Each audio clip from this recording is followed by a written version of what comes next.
United Forum of Bank Union, which is a forum of 9 unions comprising of both officers as well as the employees, have given a call for 2-day strike, that is today and tomorrow, demanding a reasonable wage increase.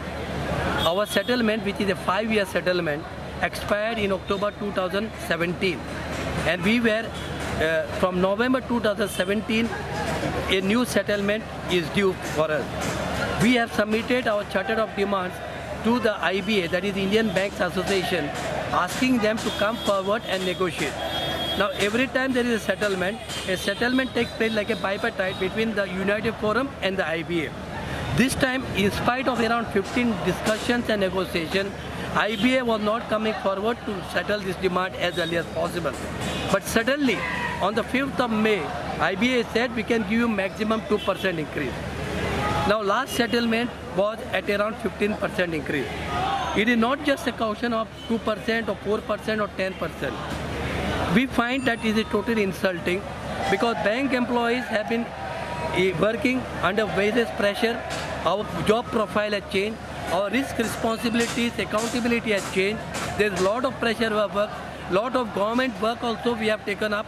That is from 2014 to 2017, whether it's Dhan Jan Yojana or Mudra Loan or Aadhaar linking or even Note Bandi. Even in Note Bandi, when our people worked overtime, many of the banks, they have not even paid them the wages, the overtime wages. So we are demanding a reasonable wage which can take care or commensurate with the risk factor, with our pressure of work. And certainly, since the wage settlement has expired in October 2017, a new settlement, a reasonable settlement is what we expect IBA to settle for us. And that is why what we have demanded was, what we have decided is the IBA does not come for discussion. Day before yesterday also there was a discussion with both the Central Labour Commissioner. IBA could not give an offer because they are waiting for the government to give the offer to them. Still they have not done. If still they don't respond even after 2 years, we have no other alternative but to intensify the strike. My appeal to you all is to the general public. We believe, we understand of course, and we feel a bit concerned that this strike may inconvenience particularly the common people, not the rich people, the common people. Kindly bear with us.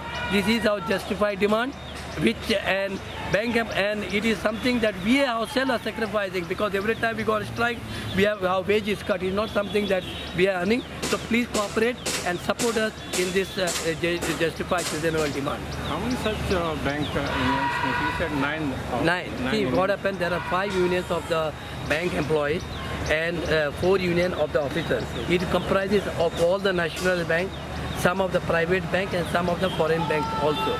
Cooperative banks are not there, and new generation banks which are there, that is HDFC, ICBI, they are not part of this. Now what normally we do is that all these banks, in their board, they pass a resolution giving a mandate to Indian Banks Association to discuss wages on behalf of all the employees, and it is IBA which discuss the wages which is applicable to all the banks. Once IBA decides, the wages apply, and this has been happening since 1966. We have already signed 10 settlements like this every 5 years, and now this is for the 11th settlement.